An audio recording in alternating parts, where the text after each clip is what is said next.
family and friends. It is 4:30, 4:32 now, and we've made it through this part of the day. You've made it through this part of your life. Outside, it is a little overcast, but it's a really beautiful spring day. And I've taken a couple walks now with Baloo, my trusty walking buddy, and it's Sunday. There's a quietness to the Sunday. There's a reset to the week. And here we are. Here we are. Take a moment right now. Just take a moment. A moment of gratitude, a moment of appreciation, a moment of calm, of quiet. Your life has been magnificent. It may not have always been what you wanted, and it may not have you've not all gone to all done all the things you wish you could do or wish you would have done. And Mario, thank you for being here. But take a moment and really take in your accomplishments. Take in the things that you've done, the obstacles that you've overcome.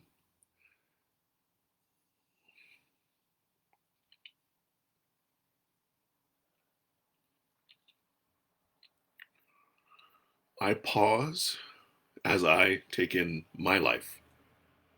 You've heard me talk about certain things, and you hear me spreading my truths, my my openness to you, and it may seem that I can do this because of all the great things that happen in my life. And the real reason is I can do this because of all the lousy things.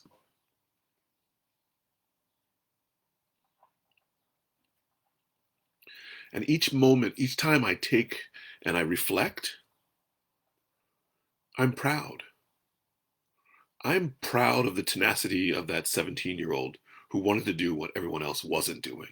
Not just to be rebellious, because that's what he was guided towards. That's what he wanted.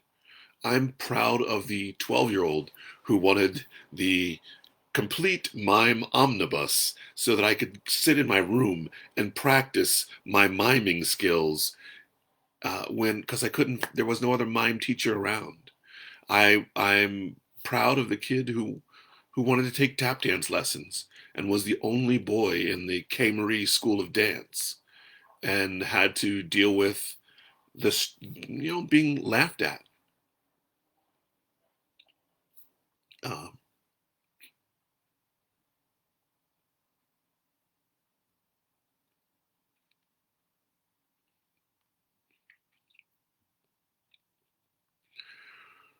I am proud that 12-year-old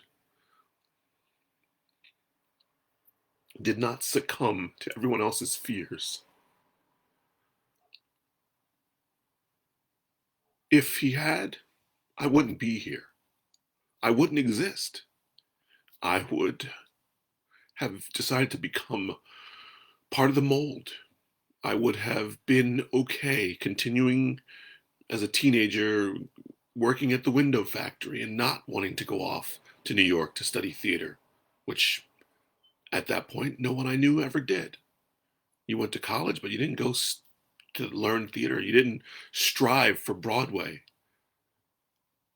And my heart said go. My mind said stop. You're a fool. I'm grateful. I didn't intend to get emotional. Uh, Thank you, Kyle, for joining me. I didn't know. I didn't. That's not my intention. My intention today was to talk about letting go, and obviously, I'm having a difficult time letting go. Or am I? Is this part of going back through the gallery when you've let go of that? I still hold on to the hurt of the kid who was teased. I still hold on to the struggles, of getting here, uh, of the questioning of myself. Do I have the capacity to write? Yet I do write. Do I have the capacity to be a motivator? Yet I motivate. Do I have the capacity to be strong? And I've held four people on my shoulders. So it's not the doubt that slows me down. It's the doubt that pushes me forward. And I have an exercise for those of you who are here. If you have something of value, not of great value, nothing that's going to be broken, I'm going to take this quarter, use a quarter for this exercise often. And because oftentimes I'm asked, so how do I let go of misconceptions? How do I let go of, sorry, pardon me, I don't have anything to wipe my face with. I'm going to wipe my eyes here. How do I let go? And you've heard it so many times. Let it go. Just let that go. And I have actually been playing the song from Frozen in my head, and now there's the video of Snoop Dogg sitting in his car listening to that song, and there is something powerful to that of letting go. So if you've gotten something, it could be a pen, could be a quarter. You're gonna take it and you're gonna place it in your hand. Just take that thing because this has value. It's worth 25 cents.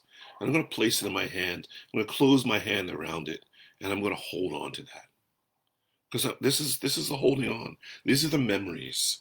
This is the folks that have hurt you that still are allowed to hurt you even though they're gone and they're stuck in here. This is reaching your goal, and but holding on to the doubt that it's worth it, the doubt that it's capable. It's really hard to run towards your goal and hold on to your misgivings, to hold on to your doubt. It, unless your arms are really long or they stretch, you're going to wind up either retaining that which you don't want or being able to take on what you do. So you have this in your hand, whatever it is, your pen, your quarter, and you're going to take your hand, palm facing down. And what I want you to do is take and extend your fingers from your palm as far as they can go. What happens? What happened? All right, it's gone, right? The idea of letting go is not about the letting go. It's about the accepting of something else. In order to let go of that thing that I didn't want, I didn't have to focus on the thing. I had to focus on the goal. And the goal was to extend the fingers as far from the hand, the palm as possible. And when I did that, I let go of the other. I actually let it out of my mind until it dropped and went, oh, the quarter dropped. The same thing. The goals that we have, we don't have to hold on to someone else's misgivings. You're never going to make it. Your legs are too skinny. Your arms are too fat. Your jaw's whatever. You don't have the right chin or the right look. Your hair's too curly or too straight. Your eyes are brown or they're blue or they're green. You don't have to hold on to that. What you have to hold on to is your goal, or reach for your goal. You actually, and the other thing about that is if I pick up that coin, if I pick up the quarter again, now I got the quarter, but I can't get anything else. If I wanted to grab the pen, I can't grab the pen because I got the quarter. But when I go to grab the pen, I lose the quarter.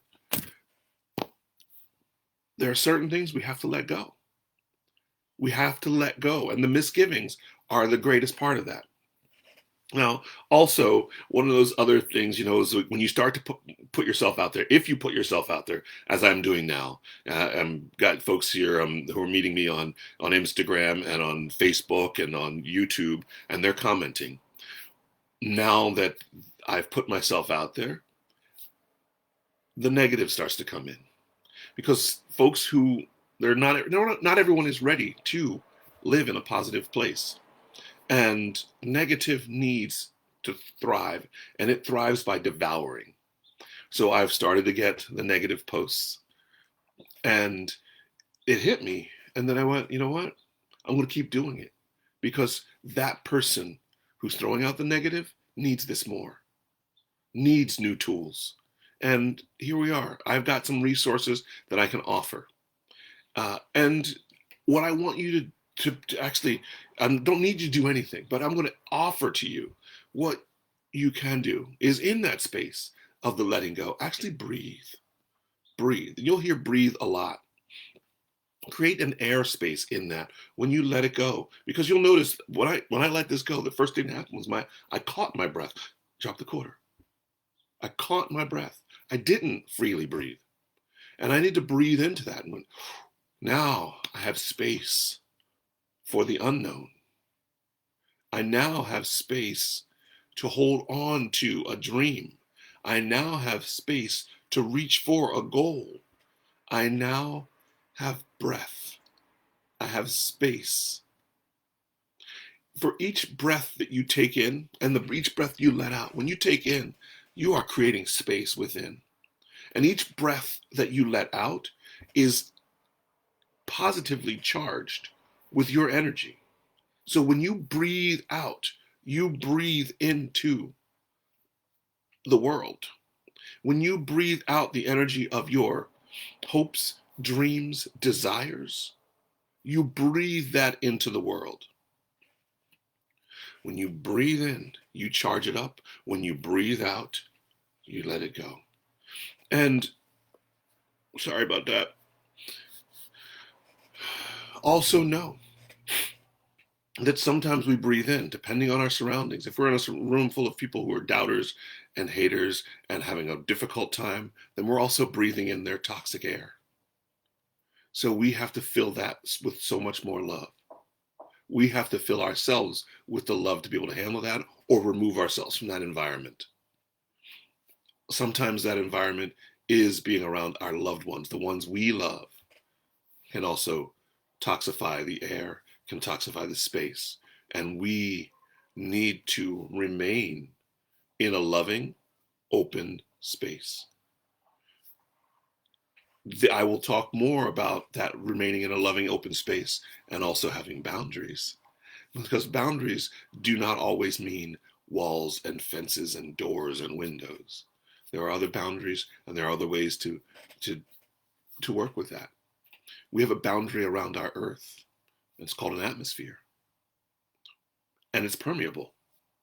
Things can come in. We got asteroids that come in. Things can go out. We have missions going out to deep space quite regularly. And yet we still have a boundary on this earth. And I think that working with that process and that concept of a boundary of not being a hard and a fast and a solid, we can maneuver and we can move in ways that are going to be beneficial for you, are going to be beneficial for this planet, are going to be beneficial for your community. Letting go. And as we process how we've gotten to where we are, there will be moments. So my tears were not tears of sadness. My tears were actually tears of joy because I made it this far. I don't know if any of you have ever run a marathon. When I ran a marathon, my first marathon, I crossed the finish line. I was so excited and I sat down and I couldn't move for an hour. And I was just happier than all happy, yet every muscle in my body ached. And it was a happy ache because I'd done it. I'd done the 26.2 miles. And I had taxed myself to no end. Many of us have gotten to where we are in our lives, and we haven't sat down and sat and ached with joy for where we are.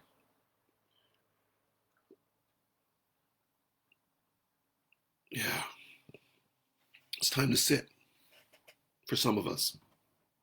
It's time to get up and run for some of us. But it's definitely time to let go of the anchors that are holding us back, of the negativity that we were offered at the buffet and we ate willy-nilly and held on to and as part of our system. Let that go. Not everyone who gives you advice is actually doing it for your benefit. So we have gotten to this part where I'm going to read you something new. So it is still rough. I worked on it today as I was did my walk, my second walk with Baloo, and it has something to do with the letting go. That was my prompt. I didn't give myself any other prompts but the letting go. And this is it. Stepping from the boat to earth, I cursed the ground for its steadiness. I had fought so long with the ocean to gain my balance that I was not ready for the constants of terra firma. I stumbled and fell. I now stand ready to let go of where I once swayed. Easing my grip on the past, I am poised to be embraced by the present. Letting go. Letting go so that we may be embraced by what we have. That we may be embraced by the love that we desire and the love that we need to thrive. To be embraced by the unknown, a loving unknown. Are you ready? I am ready. I am so ready. Thank you for joining me here today. Thank you for being. Thank you for you. Please stay safe, be well, stay sane, and move forward with passion and purpose. And know that you are enough. Know that. Say that. I am enough. I am enough. Because you are. You are enough. Have a great day. Thank you.